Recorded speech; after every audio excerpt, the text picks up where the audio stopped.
উচ্ছেদৰ বিৰুদ্ধে চিৰাঙত তীব্ৰ প্ৰতিবাদ সদৌ অসম সংখ্যালঘু ছাত্ৰ ইউনিয়ন চমুকৈ আমচুৰ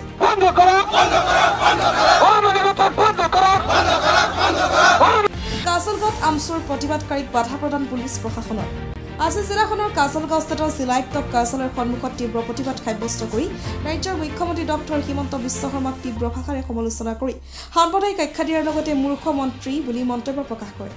প্ৰতিবাদী কাৰ্যসূচীত চিৰাং জিলা আমচুৰ সভাপতি নাছিৰ ৰহমানে কৈছে, আজি গোৱালপাৰা পাইকানত ৰাতিপুৱা 6 বজাৰ পৰা যি উচ্ছেদ অভিযান চলাইছে সেয়া সম্পূৰ্ণ অমানৱীয়, যাৰ বাবে তেওঁ বিজেপি চৰকাৰক এনে অমানৱীয় কাৰ্যকলাপৰ পৰা বিৰত থকাৰ বাবে আহ্বান জনায়। অন্যথা ইয়াৰ বাবে কিবা অপ্ৰীতিকৰ ঘটনা সংঘটিত হ'লে তাৰ বাবে মুখ্যমন্ত্ৰী ডক্টৰ হিমন্ত বিশ্ব শৰ্মা আৰু পুলিচ প্ৰশাসনে জগৰীয়া হ'ব বুলিও তেওঁ সকীয়াই দিয়ে।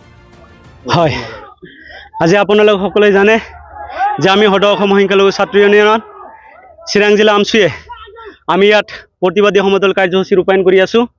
আপোনালোকে নিশ্চয় দেখিবলৈ পাইছে যে ইয়াত আমি গণতান্ত্ৰিকভাৱে ইয়াত আমি আন্দোলন কৰিবলৈ লৈছোঁ, কিন্তু অসমৰ বিজেপি চৰকাৰ তথা হিমন্ত বিশ্ব শৰ্মা ডাঙৰীয়া আৰু লগতে অসমৰ যি গৃহ বিভাগ আছে, অসমৰ পুলিচ প্ৰশাসনে আমাৰ এই আন্দোলন তেখেতসকলে যেনে আন্দোলন হিচাপে তেখেতসকলে আমাক কৰিবলৈ দিব বিচৰা নাই।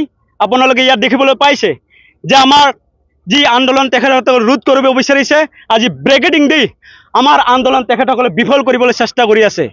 এটা কথা স্পষ্টভাৱে কৈ দিছোঁ যে অসমৰ হিমন্ত বিশ্ব শৰ্মা ডাঙৰীয়া লগতে অসমৰ পুলিচ প্ৰশাসন আমাৰ আন্দোলন এই জাতিৰ আন্দোলন কেতিয়া ৰোধ কৰিব নোৱাৰে স্পষ্ট ভাষাৰে সকীয়াই দিছোঁ। আপোনালোকে জানে যে অসমৰ হিমন্ত বিশ্ব শৰ্মা ডাঙৰীয়া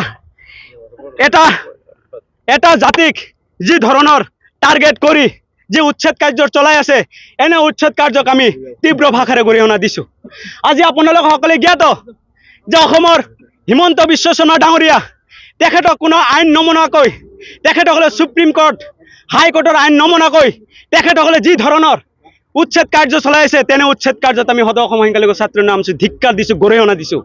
আজি আপোনালোকে জানে যে গোৱালপাৰাত যি পাইকানত ৰাতিপুৱা 6 বজাৰ পৰা যি উচ্ছেদ কাৰ্য চলাই আছে, সেই উচ্ছেদ কাৰ্যত কিছুমান কেঁচুৱা আছে, তেখেতসকলে এতিয়ালৈকে টোপনিৰ পৰা হাৰ পোৱা নাই, কিন্তু তাৰ আগতে হিমন্ত বিশ্ব শৰ্মা ডাঙৰীয়াই বুলডোজাৰ পঠিয়াই দিছে। সেইসকল শিশুক, সেইসকল বৃদ্ধা, সেইসকল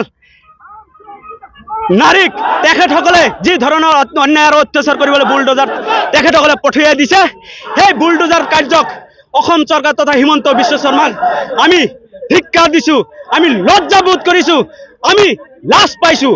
কাৰণ অসমৰ হিমন্ত বিশ্ব শৰ্মা ডাঙৰীয়া তেখেতে ডক্টৰেট ডিগ্ৰী হয়, তেখেতে শিক্ষিত এজন ব্যক্তি হয়, তেখেতে কিয় অশিক্ষিতৰ দৰে এই ধৰণৰ কাৰ্য চলাই আছে? আজি য'ত নেকি উচ্ছেদ কৰা হৈছে, য'ত নেকি মানুহৰ ঘৰ ভাঙি দিয়া হৈছে, সেই কাৰ্য সেই স্থলত তেখেতসকলে পানীৰ যোগান ধৰিবলৈ দিয়া নাই। যদি আমাৰ আমচুৰ নেতাসকলে গৈছে, তেখেতসকলে 200 কিলোমিটাৰ দূৰত ব্ৰেকেটিং দি তেখেতসকলক তাতে পণবন্দী কৰি ৰাখিছে। আমাৰ যিসকল কেঁচুৱা আছে, যিসকল বৃদ্ধা আছে, যিসকল মহিলা আছে, তেখেতসকলক কোনো ঔষধৰ, কোনো ডক্টৰৰ ব্যৱস্থা কৰিবলৈ দিয়া হোৱা নাই।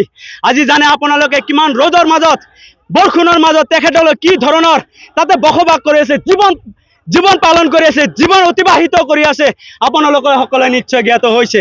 সেইকাৰণে আমি কৈছোঁ যে অসমৰ হিমন্ত বিশ্ব শৰ্মা ডাঙৰীয়া আমাৰ যি আন্দোলন আছে, সেই আন্দোলন ভ্ৰূক্ষেপ কৰা নাই। এটা কথা সকীয়াই দিছোঁ, আন্দোলনত আপুনি ভ্ৰূক্ষেপ কৰা নাই, কিন্তু এটা কথা স্পষ্টভাৱে কৈ দিছোঁ যে আন্দোলনৰ যি আমাৰ অধিকাৰ, সেই অধিকাৰৰ পৰা আমি কেতিয়াও আঁতৰি নাহোঁ। আমাৰ যি সাংবিধানিকভাৱে অধিকাৰ, সেই অধিকাৰ আমি নিশ্চয় ইয়াত পালন কৰি যাম।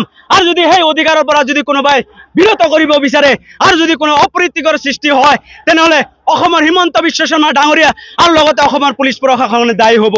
আৰু এটা কথা স্পষ্টভাৱে কৈছোঁ যে আপুনি আমাৰ আন্দোলনক ভ্ৰূক্ষেপ কৰিব বিচৰা নাই, আপোনাক কোৱা নাই আপুনি ভ্ৰূক্ষেপ কৰক। যদি ভ্ৰূক্ষেপ কৰিব বিচৰা নাই, তেনেহ'লে আপুনি মিডিয়াত ডেইলি আমচুৰ কথা কি উল্লেখ কৰি থাকে? মানে ভয় লাগে? আমচুৰ কথা শুনিলে কি ভয় লাগে নেকি? আপোনালোকে নিশ্চয় জ্ঞাত হৈছে যে আমচু এটা অসমৰ ভিতৰত এটা ষ্ট্ৰং শক্তিশালী দল হয়।